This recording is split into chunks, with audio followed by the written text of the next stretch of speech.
Welcome to Veda commerce education. Last ಕ್ಲಾಸಲ್ಲಿ ನಾವು accounting ಕಾನ್ಸೆಪ್ಟ್ಗಳ ಬಗ್ಗೆ ಡಿಸ್ಕಸ್ ಮಾಡಿದ್ವಿ. ಇವತ್ತಿನ ಕ್ಲಾಸಲ್ಲಿ ನಾವು ಅಕೌಂಟಿಂಗ್ನ ಕನ್ವೆನ್ಷನ್ಸ್ನ ಬಗ್ಗೆ ಡಿಸ್ಕಸ್ ಮಾಡ್ತಾ ಹೋಗೋಣ. ಗ್ಯಾಪ್ ಹೊರಡಿಸಿರುವಂತಹ ಪ್ರಿನ್ಸಿಪಲ್ಸ್ಗಳಲ್ಲಿ ಈ ಅಕೌಂಟಿಂಗ್ ಕನ್ವೆನ್ಷನ್ ಸಹ ತುಂಬ ಇಂಪಾರ್ಟೆಂಟ್ ಆಗುತ್ತೆ. ಹಾಗಾದರೆ ಈ ಅಕೌಂಟಿಂಗ್ ಕನ್ವೆನ್ಷನ್ಸ್ ಅಂದರೆ ಏನು ಅಂತ ನೋಡೋಣ. Accounting conventions are the customs, traditions, or practices which are followed by the accountants as a guide in the preparation of financial statements of a business concern. Accounting conventions ಅಂದರೆ ಲೆಕ್ಕಶಾಸ್ತ್ರದ ಸಂಪ್ರದಾಯಗಳು ಅಂತ ಕರಿತೀವಿ. ಅಂದರೆ ಲೆಕ್ಕಪತ್ರಗಳನ್ನು ಸಿದ್ಧಪಡಿಸುವಾಗ ಅಕೌಂಟೆಂಟ್ಸ್ ಏನಿರ್ತಾರೆ ಅವರು ಸಾಮಾನ್ಯವಾಗಿ ಅನುಸರಿಸುವ ಕಸ್ಟಮ್ಸ್, ಟ್ರೆಡಿಷನ್ಸ್ ಅಥವಾ ಪ್ರಾಕ್ಟೀಸಸ್ ಅಂದರೆ ಪದ್ಧತಿಗಳು, ಸಂಪ್ರದಾಯಗಳು ಮತ್ತು ಮಾರ್ಗಸೂಚಿಗಳನ್ನು ಅಕೌಂಟಿಂಗ್ ಕನ್ವೆನ್ಷನ್ಸ್ ಅಂತ ಕರೀತಾರೆ. ಈ ಕನ್ವೆನ್ಷನ್ಸ್ಗಳು ಏನು ಮಾಡ್ತವೆ ಅಂದರೆ ಫೈನಾನ್ಷಿಯಲ್ ಸ್ಟೇಟ್ಮೆಂಟ್ಸ್ ಅಂದರೆ ಹಣಕಾಸು ವಿವರಗಳನ್ನು ಸರಿಯಾದ ಮತ್ತು ಒಂದೇ ರೀತಿಯಲ್ಲಿ ತಯಾರಿಸಲು ಸಹಾಯ ಮಾಡ್ತವೆ ಅಂತಲೇ ಹೇಳ್ಬೋದು. ಹಾಗಾದರೆ ಇಂಪಾರ್ಟೆಂಟ್ ಅಕೌಂಟಿಂಗ್ ಕನ್ವೆನ್ಷನ್ಸ್ಗಳು ಯಾವ್ಯಾವು ಅಂತ ನೋಡ್ತಾ ಹೋಗೋಣ. ಇದರಲ್ಲಿ 4 ಕನ್ವೆನ್ಷನ್ಸ್ಗಳು ಬರ್ತವೆ. ಫಸ್ಟ್ ಒನ್ ಬಂದು conventions of materiality, conventions of conservatism, conventions of consistency and convention of full disclosure. First one ಬಂದು convention of materiality. According to this convention in accounting, a detailed record is made only of those business transactions which are material to the users of accounting information and trivial transactions are ignored. In the case of trivial transactions, only a broad view is taken. Convention of materiality ಅಂದರೆ ಪ್ರಾಮುಖ್ಯತೆಯ ಸಂಪ್ರದಾಯ ಅಂತ ಕರೀತಾರೆ. ಅಕೌಂಟಿಂಗ್ನಲ್ಲಿ ಮುಖ್ಯ ಮಾಹಿತಿಗಳನ್ನು ಮಾತ್ರ ವಿವರವಾಗಿ ದಾಖಲಿಸಬೇಕು. ಅಂದರೆ ಯಾವ ಇನ್ಫಾರ್ಮೇಷನ್ ಇಂಪಾರ್ಟೆಂಟ್ ಇರುತ್ತೋ ಆ ಇನ್ಫಾರ್ಮೇಷನ್ನ ಮಾತ್ರ ರೆಕಾರ್ಡ್ ಮಾಡಬೇಕು ಅಂತ ಈ ಸಂಪ್ರದಾಯ ಹೇಳುತ್ತೆ. ಅಲ್ಪ ಪ್ರಾಮುಖ್ಯತೆಯ ಅಂದರೆ ಟ್ರೈವಿಯಲ್ ಅಥವಾ ಇನ್ಸಿಗ್ನಿಫಿಕೆಂಟ್, ಇಂಪಾರ್ಟೆಂಟ್ ಇಲ್ದಿರ ಅಂತ ವ್ಯವಹಾರಗಳನ್ನು ಪ್ರತ್ಯೇಕವಾಗಿ ದಾಖಲಿಸುವ ಅಗತ್ಯವಿಲ್ಲ ಅಂತ ಈ ಕನ್ವೆನ್ಷನ್ ಆಫ್ ಮೆಟೀರಿಯಾಲಿಟಿ ಹೇಳುತ್ತೆ. ಎಕ್ಸಾಂಪಲ್ ನೋಡಿದ್ರೆ ನಿಮಗೆ ತುಂಬ ಈಸಿಯಾಗಿ ಅರ್ಥ ಆಗುತ್ತೆ. For example, if a dozen of pens is purchased for office use, it is entered as an expense in the books of account at a rate per dozen and not at a rate per pen, though it is possible to ascertain regularly the unit of the pen used up and the unit that remains. ಅಂದರೆ ಆಫೀಸ್ಗೆ 1 dozen ಪೆನ್ಗಳನ್ನು ಖರೀದಿಸಿದರೆ ಪ್ರತಿಯೊಂದು ಪೆನ್ನ ಲೆಕ್ಕವನ್ನು ಪ್ರತ್ಯೇಕವಾಗಿ ಇಡುವ ಅವಶ್ಯಕತೆ ಇಲ್ಲ. 1 dozen ಪೆನ್ಗಳಿಗೆ ಎಷ್ಟು ಖರ್ಚಾಗಿದೆಯೋ ಅದರ ವೆಚ್ಚವನ್ನು ಒಟ್ಟಾಗಿ ದಾಖಲಿಸಬೇಕು ಅಂತ ಈ ಕನ್ವೆನ್ಷನ್ ಆಫ್ ಮೆಟೀರಿಯಾಲಿಟಿ ಹೇಳುತ್ತೆ. ಹಾಗಾದರೆ ಈ ಕನ್ವೆನ್ಷನ್ ಯಾಕೆ ಯೂಸ್ ಆಗುತ್ತೆ ಅಂತ ನೋಡ್ತಾ ಹೋಗೋಣ ನಾವು. The rationale behind the convention of materiality is that if insignificant transaction is recorded in the books of account, accounting records will be burdened with unnecessary details. ಅಂದರೆ ಅಕೌಂಟಿಂಗ್ನಲ್ಲಿ ಅಂದರೆ ಲೆಕ್ಕಪತ್ರಗಳಲ್ಲಿ ಅನಗತ್ಯ ಮಾಹಿತಿಯನ್ನು ತುಂಬುವ ಅವಶ್ಯಕತೆ ಇಲ್ಲ. ಯಾವುದು ಇಂಪಾರ್ಟೆಂಟ್ ಇರುತ್ತೋ ಅದನ್ನು ಮಾತ್ರ ರೆಕಾರ್ಡ್ ಮಾಡಿರೋ ಸಾಕು ಅಂತ ಈ ಕನ್ವೆನ್ಷನ್ ಹೇಳುತ್ತೆ. ಇದರಿಂದ ಏನಾಗುತ್ತೆ ಅಂದರೆ ಟೈಮು ಮತ್ತು ಶ್ರಮ ಎರಡೂ ಉಳಿಯುತ್ತೆ.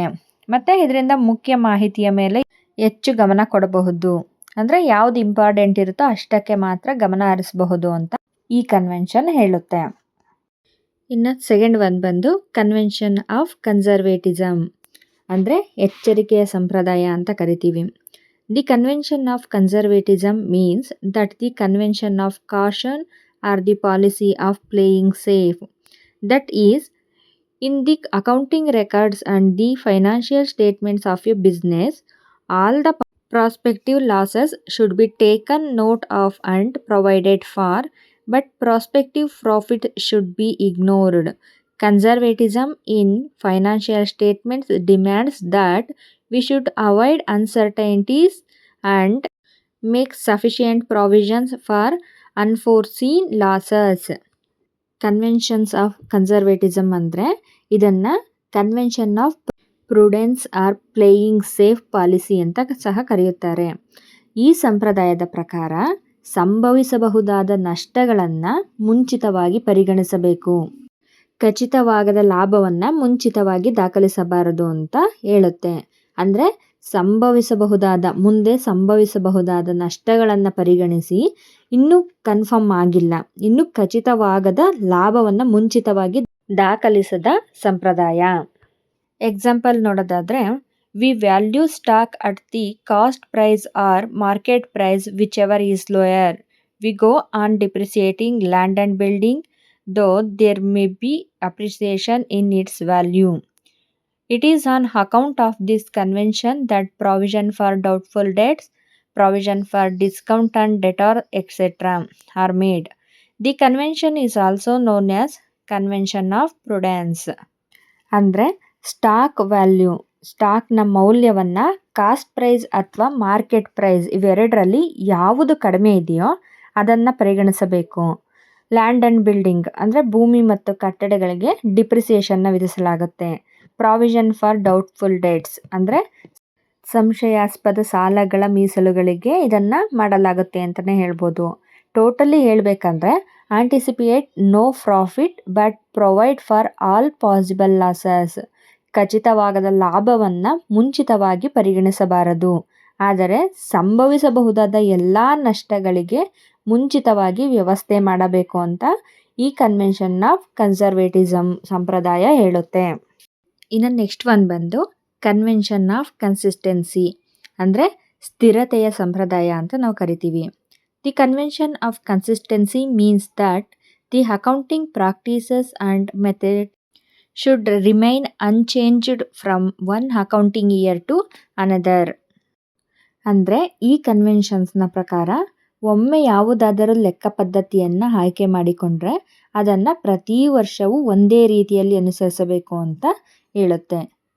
ಎಕ್ಸಾಂಪಲ್ ನೋಡೋದಾದರೆ, if the business has been charging depreciation on its fixed assets according to straight line method, it should go on charging depreciation with the same method every year. Similarly, if the stock and investments are valued at cost or market price, whichever is lower, this same practice should be continued for all the years. ಅಂದರೆ ಒಂದು business ಅಥವಾ ಒಂದು ಸಂಸ್ಥೆ straight line method ಮೂಲಕ depreciation ಅಂದರೆ ಸವಕಳಿಯನ್ನು ಲೆಕ್ಕ ಹಾಕ್ತಿದ್ರೆ ಮುಂದಿನ ವರ್ಷಗಳಲ್ಲಿಯೂ ಅದೇ ವಿಧಾನವನ್ನು ಬಳಸಬೇಕು ಅಂತ ಈ ಕನ್ವೆನ್ಷನ್ ಹೇಳುತ್ತೆ. ಅಂದರೆ ಸ್ಟಾಕ್ನ ಮೌಲ್ಯವನ್ನು ಕಾಸ್ಟ್ ಪ್ರೈಸ್ ಅಥವಾ market price whichever is lower ಎಂಬ ವಿಧಾನದಲ್ಲಿ ಅಳೆಯುತ್ತಿದ್ದರೆ ಅದೇ ವಿಧಾನವನ್ನು ಮುಂದುವರಿಸಬೇಕು ಅಂತ ಈ ಕನ್ವೆನ್ಷನ್ ಹೇಳುತ್ತೆ. The policy of consistency will facilitate the comparison of the trading results of the business with those of the previous years R the trading results of one business with those of another business. This will also help a lot for making decisions in the business. However, a change in this convention is not completely prohibited when a change introduces improved accounting techniques. ಈ convention of ಕನ್ಸಿಸ್ಟೆನ್ಸಿಯಿಂದ ನಮಗೇನು use ಆಗುತ್ತೆ, ಇದ್ರ ಪ್ರಯೋಜನಗಳೇನು ಅಂತ ನೋಡೋದಾದರೆ, ಒಂದೇ ಲೆಕ್ಕ ಪದ್ಧತಿಯನ್ನು ಆಯ್ಕೆ ಮಾಡಿಕೊಂಡ್ರೆ ವರ್ಷದಿಂದ ವರ್ಷಕ್ಕೆ ಫಲಿತಾಂಶಗಳನ್ನು ಹೋಲಿಸಲು ಈಸಿ ಆಗುತ್ತೆ. ಮತ್ತು ಒಂದು ಸಂಸ್ಥೆಯ ಫಲಿತಾಂಶವನ್ನು ಇನ್ನೊಂದು ಸಂಸ್ಥೆಯೊಂದಿಗೆ ಈಸಿಯಾಗಿ ಹೋಲಿಸಬಹುದು ಅಂತ ಈ ಕನ್ವೆನ್ಷನ್ ಹೇಳುತ್ತೆ. ಸರಿಯಾದ ವ್ಯವಹಾರ ನಿರ್ಧಾರಗಳನ್ನು ತೆಗೆದುಕೊಳ್ಳಲು ಇದರಿಂದ ಹೆಲ್ಪ್ ಆಗುತ್ತೆ ಅಂತಲೇ ಹೇಳ್ಬೋದು.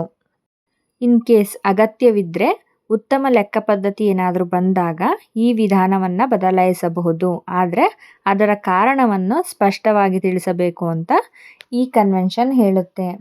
ಇಲ್ಲ ಅಂದರೆ ಒಂದೇ ಲೆಕ್ಕ ಪದ್ಧತಿಯನ್ನು ನಿರಂತರವಾಗಿ ಅನುಸರಿಸಬೇಕು ಅನ್ನೋದು ಕನ್ವೆನ್ಷನ್ ಆಫ್ ಕನ್ಸಿಸ್ಟೆನ್ಸಿಯ ಮುಖ್ಯ ಉದ್ದೇಶ ಅಂತಲೇ ಹೇಳ್ಬೋದು.